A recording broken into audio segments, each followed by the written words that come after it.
Voter list की वो सफाई जिससे बड़े बड़े नेताओं की नींद उड़ गई। एक ऐसी लिस्ट जो ये तय करेगी भारत एक धर्मशाला है या नहीं।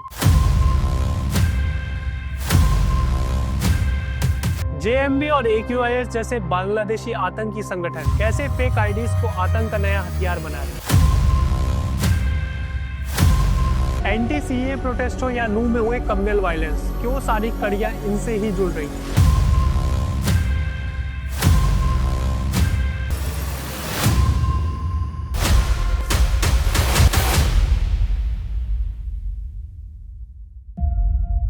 दोस्तों, क्या आपको पता है 2026 बंगाल चुनाव का फैसला पोलिंग बूथ पर नहीं होने वाला है, बल्कि ये होने वाला है एक लिस्ट पर। एक लिस्ट जिसने ना सिर्फ बंगाल बल्कि पूरे देश की राजनीति में भूचाल ला के रख दिया है। हम बात कर रहे हैं SIR या स्पेशल इंटेंसिव रिवीजन की। SIR के अंडर अभी तक पश्चिम बंगाल की वोटर लिस्ट से 1-2 नहीं बल्कि 58 लाख वोटर्स का डेटा साफ किया जा चुका है। इसके अलावा 31,38,000 वोटर्स ऐसे हैं जिनका डेटा 2002 की वोटर लिस्ट से मैच नहीं हुआ है, जिस कारण से इन्हें अपनी नागरिकता कोर्ट में साबित करनी होगी, जिनमें से ज्यादातर के बांग्लादेशी या रोहिंग्या होने की उम्मीद है। आज न सिर्फ बंगाल बल्कि पूरे देश में इलीगल रोहिंग्यास और बांग्लादेशी रेफ्यूजीज की बाढ़ सी आ गई है। इनके नंबर्स इतने धुंधले हैं कि किसी को भी सच्चाई नहीं पता है। कहीं आंकड़े 2 करोड़ बताए जाते हैं तो कई एक्सपर्ट दावा करते हैं कि इनके आंकड़ा 5 करोड़ के पार पहुंच चुका है। क्या हमारा भारत एक धर्मशाला बन चुका है जहाँ कोई भी बिना परमिशन के आके रह सकता है? आज हम ये भी डिस्कस करेंगे क्यों SIR का होना न सिर्फ बंगाल बल्कि पूरे हिंदुस्तान के लिए जरूरी है। सच जानने के लिए वीडियो में बने रहे, और अगर अभी तक आपने हमारे चैनल इंडिया अनस्क्रिप्टेड को सब्सक्राइब नहीं किया है तो सब्सक्राइब कर ले, क्योंकि सच दिखाने की हिम्मत हमें आपके सपोर्ट से मिलती है। आज आप किसी न्यूज चैनल की हेडलाइन को देखो या किसी अखबार के फ्रंट पेज को, रेप, मर्डर और किडनैपिंग जैसी अमानवीय घटनाएं हर जगह देखने को मिलेंगी। इंडिया धीरे धीरे crime capital of the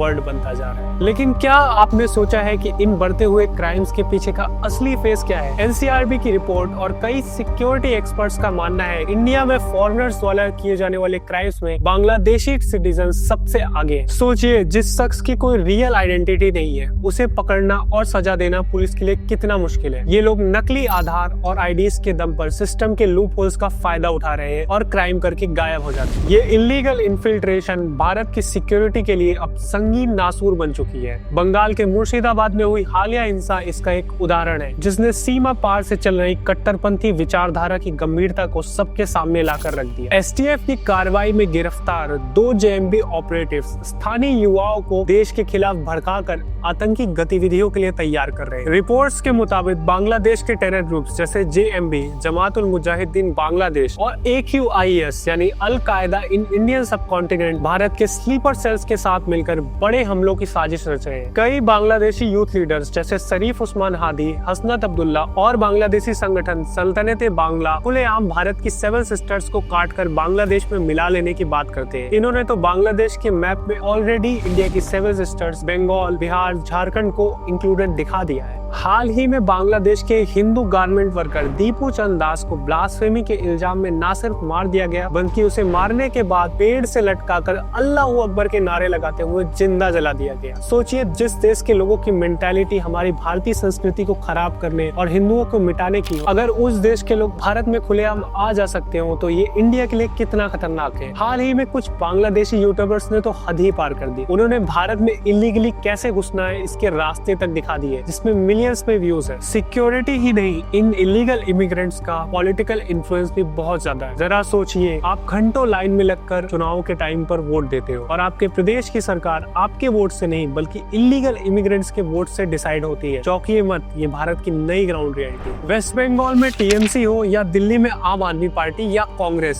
in सभी पार्टियों पे ये आरोप लगते हैं कि ये लगातार अपने सियासी फायदे के लिए इलीगल सेटलमेंट्स करवा रहे हैं। इसके साथ साथ ये इनकी नकली ID और वोटर IDs भी बनवाते हैं, जिससे कि ये इनको अपने वोट बैंक की तरह इस्तेमाल कर सके। कई बार तो इनके एक्चुअल नाम तक बदल दिए जाते हैं, जिससे किसी को भी शक न हो। इसी कारण से जब भी इन इलीगल इमिग्रेंट्स के खिलाफ कोई भी कदम उठाए जाते हैं तो इन पार्टियों को मिर्चा लगना स्टार्ट हो जाता है। पश्चिम बंगाल की मुख्यमंत्री ममता बनर्जी ने तो हद ही पार कर दी। उन्होंने खुलेआम एक विवादित बयान दिया कि अगर SIR के नाम पे आपके नाम काटे गए तो महिलाएं अपने बर्तनों के साथ तैयार रहे।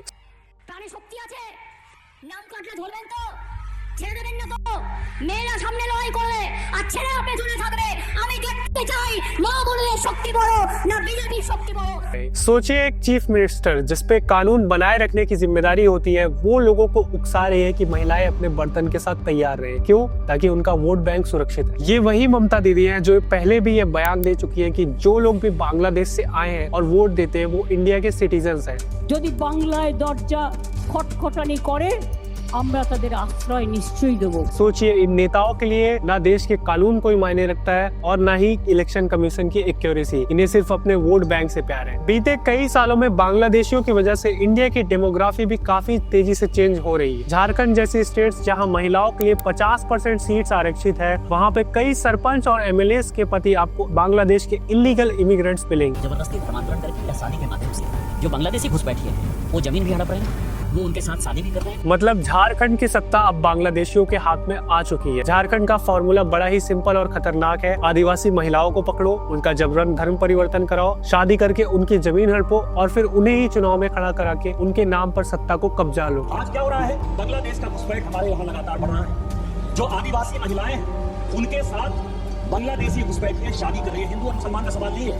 हमारे यहाँ जो लोकसभा का चुनाव लड़ती है महिला आदिवासी। झारखंड के एमपी निशिकांत दुबे ने बोला यहाँ इलीगल माइग्रेशन की संख्या बहुत तेजी से बढ़ रही है और झारखंड के first chief minister Babulal Marandi ji ने कहा कि यहाँ पे इलीगल माइग्रेशन एक कैंसर की तरह फैल रहा है। उनके मुताबिक झारखंड में इलीगल वोटर्स की संख्या 20 से लेके 123% तक पहुँच चुकी है। से लेकर के 122% मतदाता सूची फर्जी तरीके से मतदाता के नाम वहाँ बढ़ाए गए। एक पल के लिए रुकिए और सोचिए, एक ऐसी स्टेट जो बांग्लादेश के बॉर्डर से इतनी दूर है, वहाँ की डेमोग्राफी पे बांग्लादेशियों के कारण इतना बुरा प्रभाव पड़ा है, तो बांग्लादेश के बॉर्डर से सटी हुई स्टेट्स का क्या हाल होगा। त्रिपुरा से लेके आसाम तक सारी 7 सिस्टर्स में डेमोग्राफी एक साइलेंट डिजास्टर की तरफ बढ़ रही है। इन स्टेट्स में असली नागरिक माइनॉरिटीज बनते जा रहे हैं। असम के सीएम हिमंता बिस्वा शर्मा ने इस आइडेंटिटी क्राइसिस को पहचान लिया है और इन घुसपैठियों के खिलाफ एक ऑल आउट वॉर शुरू कर दी है। लेकिन सवाल ये है कि क्या सिर्फ असम की कोशिश काफी है? जब तक पूरे देश में एसआईआर का जाल नहीं बिछेगा तब तक हमारी धरती सुरक्षित नहीं है। लेकिन दोस्तों, ये सिर्फ साइलेंट इन्फिल्ट्रेशन ही नहीं कर रहे, बल्कि हमारे देश की शांति में भी आग लगा रहे। याद करिए एंटी-सीए प्रोटेस्ट। पुलिस के मुताबिक वहाँ अरेस्ट होने वाले ज्यादातर लोग बांग्लादेशी ही निकले। और इतना ही नहीं, नू हरियाणा में हुई संगीन हिंसा में भी बड़ी संख्या में बांग्लादेशी इलीगल रेफ्यूजीज गिरफ्तार हुए। मतलब दूसरे के देश में घुसो, वहाँ के रिसोर्सेज खाओ, उसके बाद उसी देश में धार्मिक हिंसा को बढ़ाकर उस देश को तोड़ने की कोशिश करो। वोट के लालच में ये नेता इतना गिर चुके हैं कि लगातार बांग्लादेशियों को इंडियन सिटीजन्स के रिसोर्सेज इस्तेमाल करने दे रहे हैं। भारत एक विकासशील देश है जहाँ संसाधन जैसे हॉस्पिटल के बेड्स, सरकारी नौकरियाँ या फिर सस्ता राशन सब पहले से ही लिमिटेड है। अब सवाल ये है कि इतनी आसानी से ये लोग हमारे देश के रिसोर्सेज को इस्तेमाल कैसे कर रहे हैं? तो इसका सबसे बड़ा हथियार है फेक डॉक्यूमेंट्स। लोकल एजेंट्स और करप्ट पॉलिटिशियंस की मदद से ये लोग फेक आधार कार्ड, वोटर आईडी कार्ड और यहाँ तक कि राशन कार्ड बनवा लेते हैं, जैसे ये इनके लिए कोई वेलकम किट हो। बीपीएल कार्ड बनवाकर ये गरीब हिंदुस्तानियों के मुफ्त अनाज पर कब्जा करते हैं। आयुष्मान भारत जैसे स्कीम से मुफ्त इलाज हड़पते हैं। हद तो तब हो जाती है जब इन्हें पीएम आवास योजना के तहत मकान भी मिल जाते हैं और असली भारतीय आज भी किराए के मकानों में दर दर की ठोकरें खा रहा होता है। याद रखिए, ये हमारे और आपके जैसे टैक्स पेयर्स के पैसों पर ही हो रहा है। यानी ये इलीगल इमिग्रेंट्स हमारी ही जेब काटकर हमें ही आंखें दिखा रहे हैं। लेकिन ये लूट सिर्फ डॉक्यूमेंट्स तक ही नहीं रुकी है, अब ये सरकारी लैंड्स भी कब्जा कर रहे हैं। ये लोग रेलवे ट्रैक्स, फॉरेस्ट लैंड और सरकारी मैदानों पर कब्जा कर कर अपनी बस्तियां बसा लेते हैं और जैसे ही ये वोट बैंक बनते हैं, लोकल नेता इनके बॉडीगार्ड्स बन जाते हैं। इतना ही नहीं, ये हमारे अनस्किल्ड लेबर की थालियों से रोटियां भी छीन रहे हैं। ये लोग बहुत ही कम पैसों पर काम करने को तैयार हो जाते हैं, जिससे हमारे लोकल मजदूरों को या तो काम नहीं मिलता या उन्हें भी कम पैसों में काम करने के लिए मजबूर होना पड़ता है। आज आप हॉस्पिटल की लंबी लाइन में खड़े हो या फिर किसी ओवर क्राउडेड बस में धक्का खा रहे हो, तो ये बात जरूर याद रखिएगा कि इस भीड़ में उनका भी एक बहुत बड़ा हिस्सा है जिनको यहाँ पे होना ही नहीं चाहिए। इन इलीगल इमिग्रेंट्स की वजह से एक आम हिंदुस्तानी अपनी बेसिक सुविधाओं के लिए तड़प रहा है। कब तक हम ये पॉपुलेशन ओवरलोड बर्दाश्त करेंगे? क्या हमारा सिस्टम इतना लाचार हो चुका है कि कोई भी बॉर्डर पार करके आए और हमारी मेहनत की कमाई और हमारे रिसोर्सेज लूट ले? दोस्तों, अब आप समझ गए होंगे कि एसआईआर सिर्फ फेक वोटिंग रोकने का तरीका ही नहीं, बल्कि हमारे रिसोर्सेज और और हमारी इंटरनल सिक्योरिटी को बचाने का भी एक मौका है। आप सियासी तौर पर किसी भी पार्टी को सपोर्ट करते हो, लेकिन बात जब देश की सुरक्षा पे आए तो हम सभी को एक होना ही होगा। ये लड़ाई किसी पार्टी की नहीं बल्कि हमारे देश के अस्तित्व की है। सियासत की निगाहों से अब जरा ऊपर उठ के देखो, ये मिट्टी पुकार रही है देश के लिए, फिर से लड़ के देखो। इसी शेर के साथ मैं रोहन वर्मा आपसे विदा लेता हूँ। वीडियो अगर पसंद आई हो तो वीडियो को लाइक और चैनल को सब्सक्राइब जरूर करें। मिलते हैं अगली वीडियो में एक नई सच्चाई के साथ, तब तक के लिए जय हिंद।